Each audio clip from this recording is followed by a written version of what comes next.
Hey there, it's Yuna.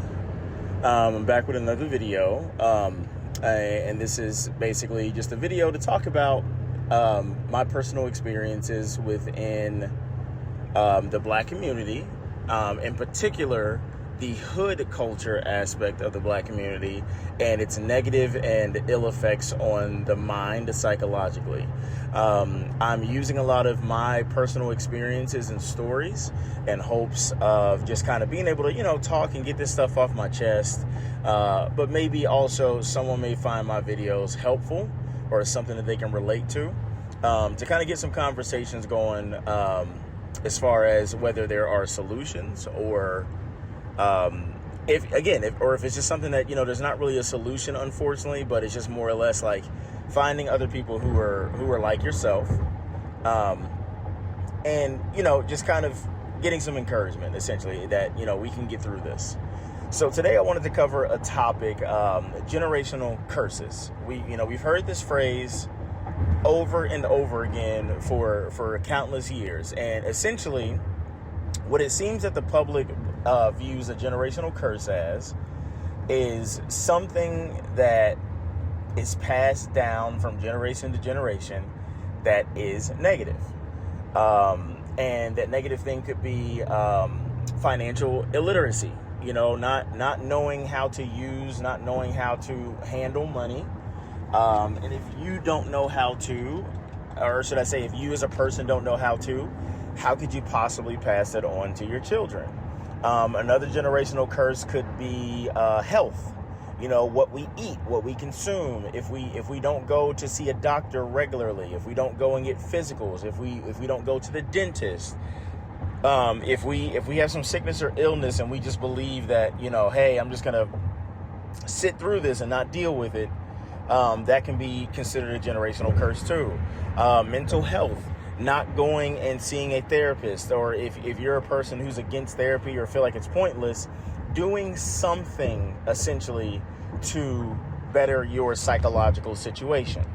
It could also be, this goes with health, but like fitness, not working out regularly, not taking your health seriously. So these can all be considered generational curses. Again, these are just negative traits or aspects of your life that you don't have in order and you pass on to your offspring. I can definitely say that firsthand I am, and I don't want to use the word victim, but I can definitely say that I am a victim of this. A lot of those things that I mentioned, I have been affected by. One of the biggest things is that can be a generational curse is lack of discipline. And I think discipline has a strong foundation at the core of all of those things that I mentioned, as well as a lot of other things. I believe, and from what I have seen and what I have experienced, that lack of discipline is the thing that is one of the biggest things that is plaguing the Black community, the hood culture in particular. Now, it can affect Black community, regular Black people too. As I've said before in a previous video, there are two different types of Black people, and there is a difference between them. You have good Black people that, contribute to society and do not celebrate or indulge in hood culture. And then you have the bad Black people who do indulge in hood culture and don't contribute anything to society but a bad time. And I think at the core of a lot of that, there is lack of discipline, and you can see it, in people's lives. You can see it in these people's lives. Lack of discipline when it comes to sexuality. And what I mean by that is that, the amount of, single parent households, single mothers, or even single fathers, there is no discipline in the partners that we choose to have sex with. There is no discipline in using protection. There is no discipline in being abstinent. There is no discipline in not having sex at all. There is no discipline in being able to overcome these urges to basically engage in sexual acts with random people or ridiculous amounts of people. And we end up just, with just pregnancies out the ass, basically.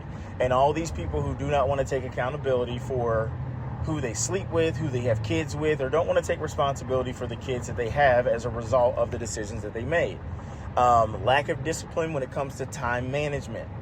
Being late everywhere, not showing up on time, leaving at the last minute, not giving yourself enough time or discipline to give yourself a 15 to 20 minute or even a 30-minute buffer, or even an hour if it, depending on what your situation is.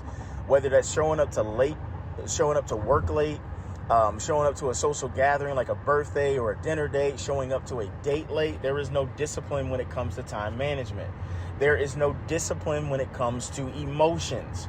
We pretty much let our emotions dictate our decision-making skills, which we may not have, but we essentially allow emotions to dictate everything.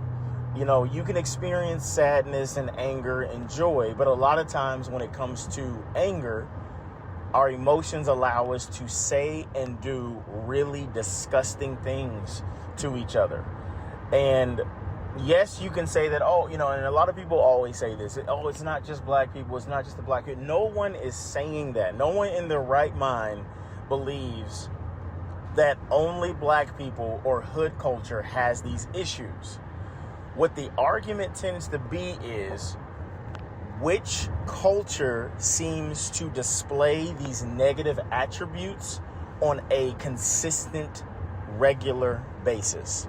And it seems to be hood culture. So the shooting nonsense, right? The shooting, whether it's gang related or not, whether it's a disagreement between, two dudes or whatever it may be, or like two neighborhoods or whatever, whatever it is that you're feeling so passionate and emotional about, it really doesn't matter. At the core of it, it is individuals who do not have the ability or the discipline to regulate their emotions. We see a lot of this in black men when they are, in fact, being raised. And this is another conversation that, the black community, the hood culture in particular, likes to shy away from: the absence of a male figure. I grew up with the absence of a consistent, positive male figure. A lot of what I did not get, I had to fill in myself through experiences or what I thought was right. And then you also had other males around you that were influenced by the hood culture and basically giving you advice from that perspective. So then it was my job to basically take in what I thought was usable, but reject what was obvious to me was unacceptable or incorrect or incompatible for the life that I was trying to lead. So and with that, and it goes hand in hand also, kind of with the race thing too. It's like, and that's why we basically have a lot of brown skinned people that use race as a crutch.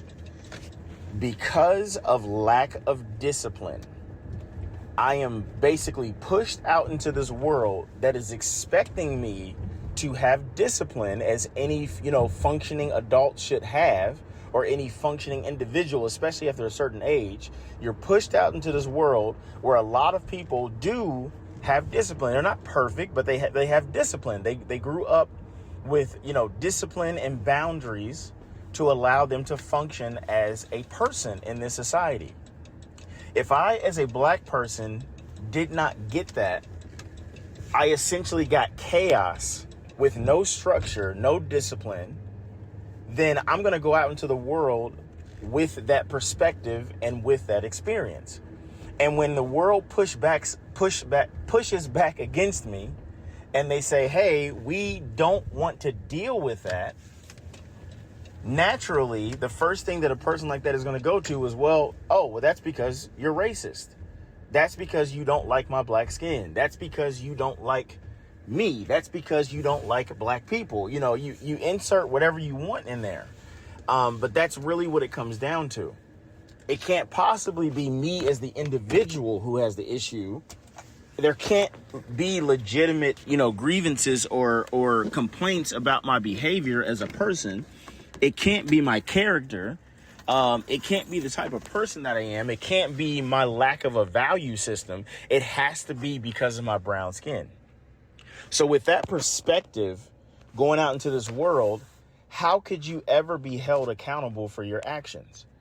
How can you ever hold a person accountable for their actions if they believe that all of their perceived issues or the issues they don't have, it's because the world is racist and hates me? It's such a perfect conundrum, or such a perfect, kind of like, what am I trying to say? It's such a perfect game, or like mind altering concept to instill into a people, which is, again, as I mentioned in my previous video, the world hates you. For whatever reason, the world hates black people. The world hates brown skinned people. Everywhere you go in this world, everyone is going to hate you, especially white people. White people are the number one race that's going to hate you because you're black. So you're instilling this idea of insecurity inside of me as the individual. Oh man, so why? Okay, I'm going out into, so I have no choice but to go out into this world that hates me. I have to work. I have to make money. I have to, get out here and do things, renew my tags, renew my license, and go get food and things like that. And there's a chance that, I'm going to come across one of these people that hate me, because if it's the entire world, which is billions of people, how could I not walk out of my front door and find myself in one of these situations? You throw the cop situation in there too, with the idea that every time you walk out of your house that the cops are going to hunt you, and you have a serious situation of someone who is now going to build up this wall of perceived protection, because, well, if the world hates me, I need to be on guard. If the world hates me, I have to harbor, anger and hatred for the world, and I'm going to go out here with that. Then on top of that, if I'm telling you all these lessons about how the world hates you and white people hate you and things like that, I am also then going to basically not instill in you, again, these basic things that you should have, not as a black person, but as a human being. And as many times as people want to have the conversation that being black is just not the same, it's not the same, what am I trying to say? Being black is not the same lifestyle, or it's not the same reality as everyone else. To an extent, that is true. But if you pull away all the BS, which a lot of it is BS, and it's nonsense, and these old wives' tales and these generational curses that have been passed down to us, there you find out that it's a bunch of lies and nonsense. But again, if I'm spending all my time and effort into teaching you to hate the world because the world hates you, but I'm neglecting teaching you how to be a responsible adult and a functioning person of society, then I have created a terrible situation. You have a chip on your shoulder that basically says, everybody better get out of my way. I know you hate me, but I hate you more. So you better get out of my way, because I'm dangerous and I'm angry and I'm black and I'm proud. That's great. But what are you going to do with that? Well, you're going to do with that what anyone who was given that mindset would do. You're going to use that as a crutch. You're going to use it as a weapon. Any issue that I have in this world has to be because I'm black. It cannot be, and it can't. And that's the thing. It's like, it's not that everyone's parents are like bad or evil or anything like that, but a lot of the blame does get put on our parents. And maybe they did not know, maybe they weren't aware, and that's a real possibility. But the fact of the matter is, just because they weren't aware or just because they didn't know, it does not take away from a fact. And the fact is, there were certain aspects that we were not given as we were growing up. And it's for many different reasons. So you don't get to come out into this world because you don't want to put blame on your parents. And what I mean by put blame, I don't mean call them up and cuss them out. Oh, you didn't do this. That's not what I mean. A lot of us have good relationships with our parents, but we have to also acknowledge where things could have been better, where things could have been done in a much more structured way.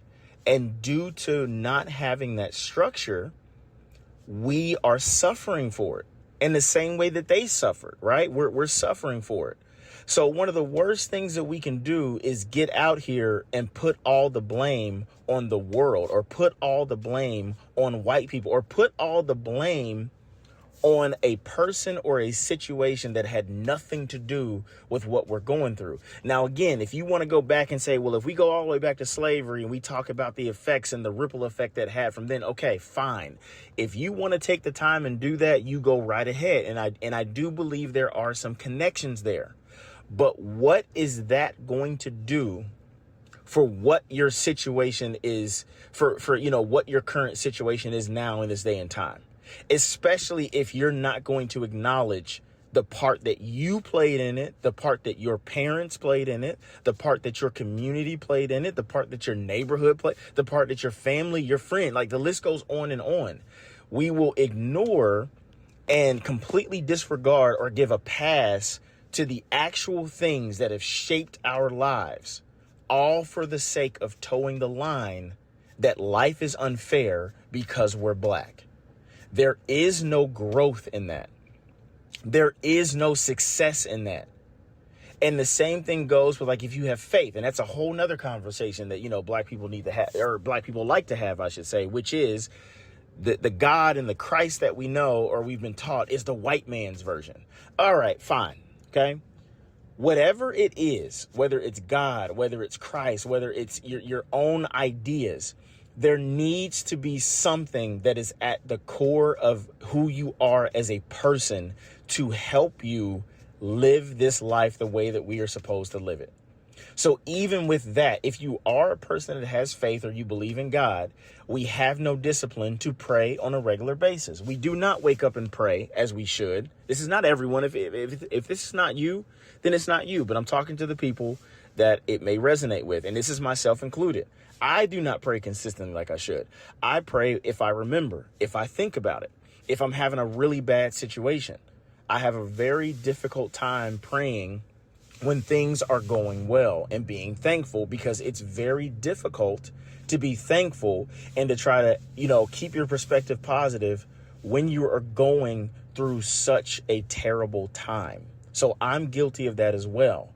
But like I said, there is no discipline in our faith. We spend a lot of there's discipline in towing the negative line, right? There's discipline in consuming terrible music.